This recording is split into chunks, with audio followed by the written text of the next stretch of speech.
Una mujer de 78 años es atacada por su supuesto hijastro, pero lo que parecía una pelea familiar, esconde secretos enterrados hace décadas. Un caballo fiel, un pasado que vuelve y una verdad que nunca debió salir a la luz. Una historia de memoria, justicia y cuentas pendientes.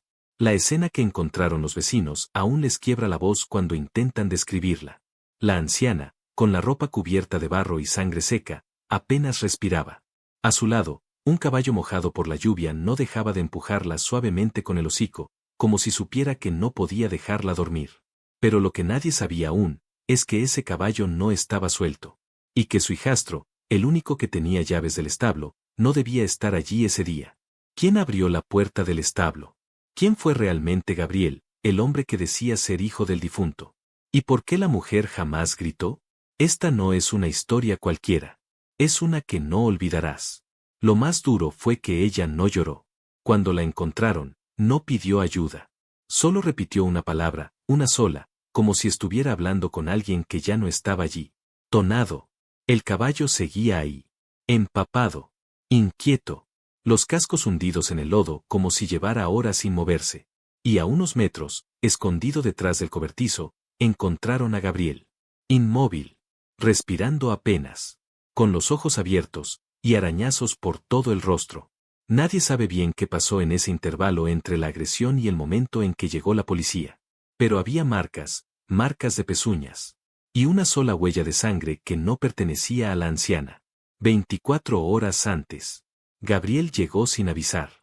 Como siempre. Llevaba una mochila pequeña, una expresión tensa y la misma sonrisa seca que había usado en el funeral del padre.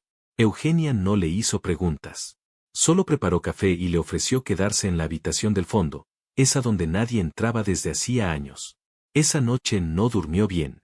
Los pasos en la madera crujían demasiado. Y hubo un momento, casi imperceptible, en que escuchó el sonido del cerrojo del establo abriéndose. Ella conocía ese clic. Su esposo se lo había enseñado. Si alguna vez escuchas esto de noche, no salgas. Esa fue la primera alarma. Pero no fue la única. A la mañana siguiente, cuando fue a cambiar el agua del bebedero detonado, encontró algo debajo de la paja. Un cuchillo. No de cocina. Uno curvado, con mango de madera negra. Viejo. Y con una palabra grabada, juez. Ella no lo tocó. Solo miró al caballo, que se mantenía firme, quieto, con la mirada fija hacia la casa, como si también supiera que algo estaba mal. A las 4:17 de la tarde, con las manos aún temblorosas por lo que había visto en el establo, Eugenia caminó hasta el cobertizo. Lo hizo en silencio, con pasos lentos, como si supiera que no debía ser vista. El candado de la puerta colgaba torcido. Forzado. No roto, pero manipulado. No era la primera vez que alguien abría cosas sin permiso en esa casa. Empujó la puerta. Había heno. Montones. Herramientas oxidadas. Una lámpara sin foco. Y en un rincón, casi enterrada, una caja de madera con una manta encima. La reconoció. Era la caja de su esposo. La que él usaba en las ferias ganaderas para guardar papeles importantes. Juró haberla enterrado con él. Pero ahí estaba. Polvorienta. Y al abrirla, lo supo, Gabriel la había sacado. Había estado rebuscando. Buscando algo específico. Dentro había fotos viejas. Algunas quemadas en los bordes. Un testamento, que no era el oficial. Era otro. Más antiguo. A mano. Y una libreta con anotaciones que no reconocía. Frases sueltas. Fechas. Nombres de caballos. Y una palabra escrita una y otra vez en distintas páginas. Herencia. Pero antes de que pudiera seguir revisando, algo la interrumpió. Tonado relinchó. Fuerte. Un grito seco. Lejano, pero claro. Corrió al establo. El caballo se sacudía dentro, desesperado. Golpeaba la puerta con fuerza. Resoplaba. Y cuando ella se acercó, se calmó. Pero solo por un momento. Gabriel estaba bajando del altillo en ese instante, al otro lado del terreno. Y en cuanto el caballo lo vio, rugió. Como si lo reconociera. Como si lo recordara de algo que Eugenia aún no entendía. Tonado nunca se había comportado así. Ni siquiera cuando su esposo murió. 9:23 de la noche. Eugenia no podía dormir. Desde el cobertizo hasta el grito detonado, algo había cambiado. El aire de la casa estaba más pesado, como si no perteneciera a ella, como si ya todo hubiera sido tomado. La caja seguía bajo su cama. No se atrevía a tocarla de nuevo, pero fue cuando buscó su celular para llamar a su vecina, y de paso, pedirle que viniera temprano al día siguiente, que vio algo extraño. Una grabación. Ella no grababa cosas. Apenas usaba ese teléfono. Pero el archivo decía, Noche del 2. Gabriel hablando. Duraba 11 minutos. Y estaba guardado en una carpeta que no había creado. El corazón le martillaba las sienes cuando dio play. ¿Te costó encontrarla? Dijo él, tranquilo, como si hablaran del clima. Eugenia no se movía. Papá la tenía escondida, ¿sabes? A esa foto. La metió en un libro. El muy cobarde. Sonrió. Le daba miedo lo que pensara de él, si sabías la verdad. Pero la verdad ya no importa, ¿o sí? Ella le sostuvo la mirada. No con valentía, con rabia. No es la foto lo que me importa. Ah, no. Claro que no. Es la grabación, ¿no? Ese detalle le hizo temblar. ¿Cómo lo sabía? Gabriel chasqueó los dedos, como un profesor fastidiado. Vieja desconfiada. Ya me imaginaba que te ibas a meter donde no debías. Pero vos no sabés hacer las cosas fáciles. Siempre jugando a la detective. Y ahora, ¿qué pensás hacer? ¿Llamar a la policía? Soltó una risita. No te da el tiempo. Dio un paso. Otro. Ella retrocedió. Lo suficiente para quedar contra la pared del comedor. El celular no estaba en su bolsillo. Lo había dejado sobre la encimera. Gabriel la miró de arriba abajo. Ya no sonreía. Tenía esa expresión muda, contenida, la misma que tenía su padre cuando apretaba los dientes para no gritar. La había visto una vez. Y la recordaba con horror. Vos no tenías que existir, Eugenia. Papá iba a dejarme todo. Todo. Y luego apareciste vos con tu ropa ordenada, tu voz dulce, y te metiste en su cama como si nada. Yo lo cuidé mientras vos lo olvidabas en clínicas baratas, espetó ella, sin pensarlo. Gabriel parpadeó. Se acabó la calma. En menos de un segundo, el tono cambió. Voló la silla. La mochila cayó al suelo. Y él fue directo hacia ella con los dientes apretados, no como un hombre discutiendo, sino como alguien que ya no tenía nada que perder. Me lo debía a mí. La agarró del brazo con fuerza, empujándola hacia el pasillo. Ella forcejeó, intentó gritar, pero él la sacó por la puerta trasera con brutalidad, entre muebles, ropas, y una lámpara que cayó y se apagó al romperse. La arrastraba. El mismo brazo. El mismo movimiento. Como una escena que ya estaba escrita. Las manos de él le arrancaron mechones del cabello. La rodilla de Eugenia raspaba la tierra.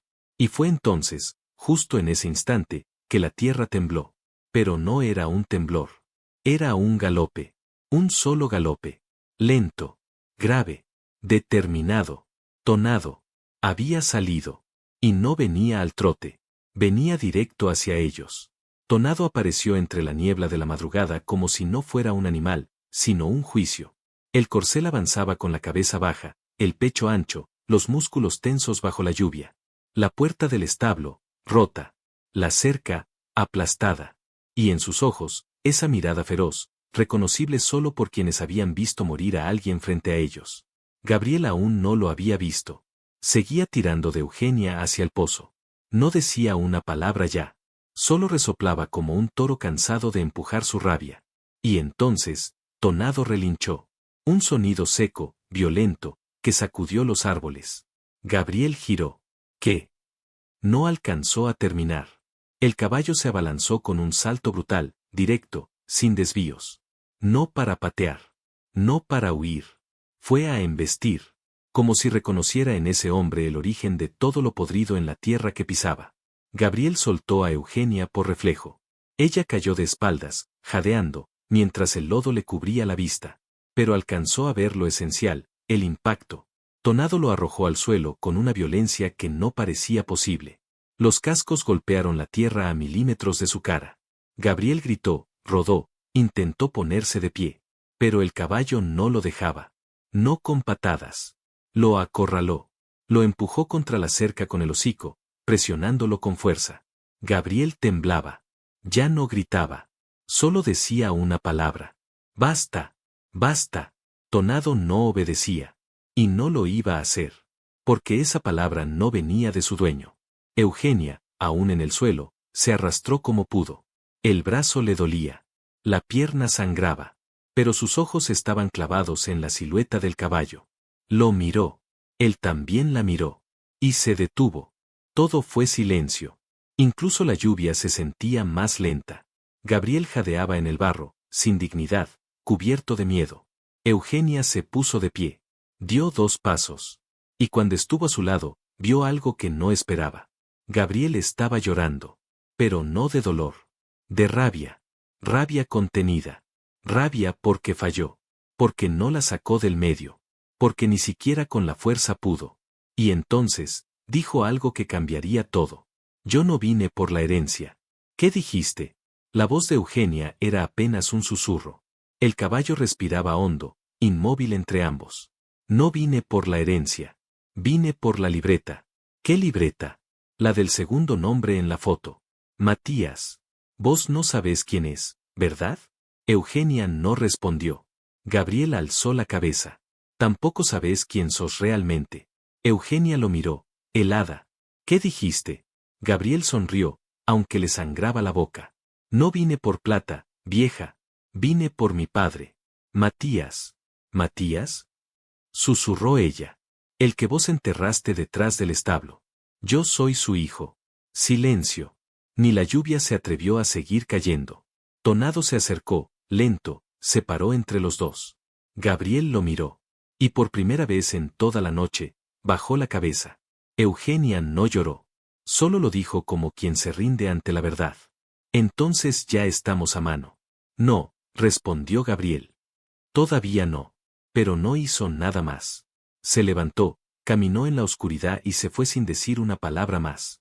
Tonado se quedó quieto, vigilando, como si entendiera que algunas batallas no necesitan testigos, solo finales.